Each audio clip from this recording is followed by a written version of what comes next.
Power and exponent. Powers होती हैं किसी भी नंबर्स को पावर्स में कैसे लिखते हैं। मान लीजिए कोई नंबर से आपका पावर किस तरीके से बनाते हैं। कोई नंबर से आपने ले लिया 100 है, तो इसको आपको किस तरीके से पावर में डिनोट करते हैं। जैसे 100 है तो 100 को आप क्या लिख सकते हो, 10 मल्टीप्लाई 10। इसका मतलब क्या है कि 10 की पावर कितनी है 1 है और इसकी पावर कितनी है 1 है, तो इसको 2 टाइम्स लिख दिया। तो इसको हम किससे लिख सकते हैं कि 10 आपने क्या लिख सकता हूँ 10 मल्टीप्लाई 10। तो इसका मतलब क्या है कि 10 की पावर 2। अब ये जो 10 की पावर 2 है इसे क्या 10 को क्या बोलते हैं बेस। इसे क्या बोलते हैं बेस। इसे क्या बोलते हैं बेस। और ये जो 2 होता है इसे बोलते हैं पावर। इसे बोलते हैं पावर, या आप कह सकते हो एक्सपोनेंट। और क्या कह सकते हो एक्सपोनेंट। तो ये पूरी जो कंडीशन होती है यानी कि 10 की पावर 2, तो ये 10 क्या हो गया बेस हो गया और 2 क्या हो गया पावर एक्सपोनेंट। और इसे और क्या लिख 10 की पावर 2 यानी कि 10 राइज टू पावर 2। ठीक है। अब इस तरीके से कुछ लॉ ऑफ एक्सपोनेंट होते हैं यानी कि नियम्स होते हैं कुछ पावर्स के। कितने नियम्स होते हैं, जैसे मान लीजिए कोई आप एग्जाम्पल आएगा ए की पावर m। क्या है ए की पावर m मल्टीप्लाई ए की पावर n। तो इससे क्या होता है बेस आपका सेम है, बेस आपका सेम है और पावर क्या है डिफरेंस है। तो आप क्या करेंगे कि इस तरीके से जब होता है ना तो आप मल्टीप्लिकेशन में पावर क्या हो जाती है ऐड हो जाती है। पावर क्या हो जाती है ऐड हो जाती है। तो क्या हो जाएगा ए की पावर m प्लस n हो जाएगा। ए की पावर m प्लस n हो जाएगा। एक एग्जाम्पल देख लीजिए कोई। ठीक है। अब देखो आपने कोई नंबर्स लिया, कोई नंबर्स ले लीजिए आप। ठीक है। अब पावर 3 और मल्टीप्लाई 2 की पावर 5। ठीक है। बेस तो आपका सेम है और पावर यहाँ पे कितनी है 3 है और यहाँ पे कितनी है 5। तो जब बेस सेम होता है तो इसको क्या करते हैं हम, बेस जब सेम होता है तो पावर क्या हो जाती है ऐड हो जाती है। तो कितनी हो जाएगी 3 प्लस 5, तो कितना हो जाएगा 2 की पावर 8। कितना हो जाएगा 2 की पावर 8। अगर आपका इस तरीके से ए की पावर m अपॉन ए की पावर n है तो ये क्या होता है डिवाइड हो रहा है। तो इसमें क्या होता है पावर सब्ट्रैक्ट हो जाती है। बेस तो सेम है आपका, ए सेम है, तो क्या हो जाएगा m माइनस n। क्या हो जाएगा m माइनस n हो जाएगा। अब देखिए इसका एग्जाम्पल देख लीजिए आप। 3 की पावर 4 ले लीजिए। कितना लिया 3 की पावर 4 और डिवाइड करा दीजिए 3 की पावर 2 से करा दीजिए। ठीक है। अब ये डिवाइड हो रहा है, बेस तो सेम है आपका, बेस तो सेम है, तो क्या करेंगे 3 की पावर 4 और ये जो होता है ये कितना हो जाएगा ये -2 हो जाएगा। तो कितना हो जाएगा 3 की पावर 2 हो जाएगा। और 3 की पावर 2 का इसको क्या मतलब कितना होता है 9। इसका कितना आ जाएगा 9 आ जाएगा आंसर।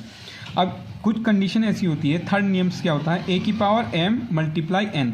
तो ये क्या हो जाता है ए की पावर ये जो होता है ना ऊपर नीचे मल्टीप्लाई हो जाता है। ए की पावर क्या हो जाएगा m मल्टीप्लाई n। अब एग्जाम्पल से समझिए आप। मान लीजिए 3 की पावर आपने लिखा 2 और मल्टीप्लाई 4 इस तरीके से लिखा, तो आप क्या करेंगे इन दोनों की मल्टीप्लाई करा देंगे 2 की और 4 की। क्या करेंगे 3 की पावर 2 मल्टीप्लाई 4, तो कितना हो जाएगा 3 की पावर 2 4 जा 8 हो जाएगा। 2 4 जा 8 हो जाएगा। ऐसी अगर आपके पास a की पावर m है और b की पावर m है यानी कि आपकी अब यहाँ पे क्या है बेस अलग अलग है और जो पावर जो है सेम है, तो क्या हो जाता है बेस की मल्टीप्लाई हो जाती है a b और पावर क्या हो जाती है m सेम रहती है। एग्जाम्पल से देख लीजिए 2 की पावर 3 मल्टीप्लाई 3 की पावर 4 लिख लीजिए, 4 लिख लीजिए। ठीक है। मगर देखो यहाँ पे क्या है बेस सेम करना है आपको, पावर क्या होनी सेम होनी चाहिए क्योंकि यहाँ पे m है यहाँ पे भी m है। तो इसकी पावर कितने कर ले 3 कर लीजिए आप। कितनी कर लीजिए 3। अब देखो आप इसका बेस तो अलग है, बेस यहाँ पे 2 है यहाँ पे 3 है मगर पावर सेम है, यहाँ पे भी 3 है यहाँ पे भी 3 है। तो क्या करेंगे इन बेस की मल्टीप्लाई करा देंगे 2 मल्टीप्लाई 3 और पावर जब सेम है तो पावर सेम 3 लिख देंगे। तो ये कितना हो जाएगा 2 3 जा 6 की पावर 3 हो जाएगा। अब देखो फोर्थ नियम क्या कहता है, अगर a की पावर n है और b की पावर n है इसका मतलब क्या है हम a अपॉन इस रेशनल नंबर्स को b लिख सकते हैं, पावर सेम है तो इसको n लिख सकते हैं। मान लीजिए 3 अपॉन 5 है आपका। ठीक है। और यहाँ पे आपका है 4 अपॉन 5 क्योंकि सेम रहना चाहिए। अब इसका मतलब क्या है हम 3 अपॉन 4 लिख सकते हैं। जब पावर सेम है तो इससे पूरे को 5 लिख सकते हैं। यानी कि आप 3/5 और 4/5 को एक नंबर्स लिख सकते हैं फ्रैक्शन में 3/4, क्योंकि पावर दोनों की सेम है तो ऊपर चली जाती है। अब a की पावर 0, इसका मतलब क्या है 0, इसका मतलब किसी भी नंबर्स में अगर 0 है तो उसकी वैल्यू कितनी होती है 1 होती है। कितनी होती है 1। एग्जाम्पल से समझिए, 2 की पावर लिखा आपने 0 है तो इसकी वैल्यू कितनी होगी 1 होगी। कितनी होगी 1 होगी। या आप फ्रैक्शन में लिख लीजिए 3, 1/3 की पावर 0 है तो इसकी वैल्यू भी कितनी होगी 1 होगी।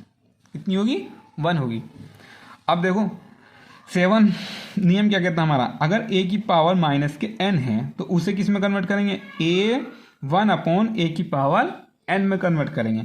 एग्जाम्पल से समझिए, आपने कोई नंबर्स लिखा माइनस के 4/, ठीक है, माइनस के 3, ये एग्जाम्पल लिया आपने। अब आपने क्या किया, ये जो नंबर्स पावर n है तो इसे चेंज करेंगे प्लस में। तो सबसे पहले क्या करेंगे, माइनस के 4, ये लिखा आपने 4, ठीक है, माइनस के लगा दिया आपने सबसे पहले, ठीक है, ब्रेक लगा। ऊपर क्या करेंगे 1 लिखेंगे क्योंकि 1 लिखा, और ये कितना है पावर माइनस के 3 है तो यहाँ कितना हो जाएगा 4 की पावर 3 प्लस में कन्वर्ट हो गई है। अब ये इस तरीके और क्या लिख सकते हैं, इसे और क्या लिख सकते हैं 1, अगर इस माइनस को भी कन्वर्ट करना तो क्या कर देंगे -4 की पावर 3, इस तरीके से लिख सकते हैं 4 की पावर 3, इस तरीके से राइट डाउन। अगर आपको सिंपल कोई a/b कितना है, a/b की पावर 1 है तो उसको सिंपल a/b में लिख सकते हैं। जैसे 5/8 है, इसकी पावर इन्होंने कितनी 1 दे रखी है तो इसे सिंपल कितना लिख सकते हैं 5/8 लिख सकते हैं आप, ठीक है। एक और समझिए, बहुत ही मोस्ट है 9th प्रॉपर्टी। अगर a/b की पावर n है तो इसे हम कन्वर्ट कर देते हैं, किसे कन्वर्ट करते हैं, जो आपका नोमिनेटर में होता है नोमिनेटर को डिनोमिनेटर में और डिनोमिनेटर को नोमिनेटर में। यानी कि a/b तो इसको चेंज कर देते हैं b/a कर देते हैं और पावर जो होती है प्लस में हो जाती है। पावर क्या होती है प्लस में हो जाती है। कोई नंबर से आपका 3/7, इसकी पावर -1, ठीक है। अब इसे क्या करेंगे हम, जो ये 7 है तो क्या हो जाएगा 7/3, क्या हो जाएगा 7/3, और इसकी पावर कैसी थी -1 थी तो ये कितना हो जाएगा +1, क्या हो जाएगा +1। तो ये कुछ टर्म्स थी पावर एंड एक्सपोनेंट की। अगर आपको ये पता, और नेक्स्ट हम देखेंगे इसके एक्सरसाइज के क्वेश्चन इजीली कैसे सोल्व कर सकते हैं।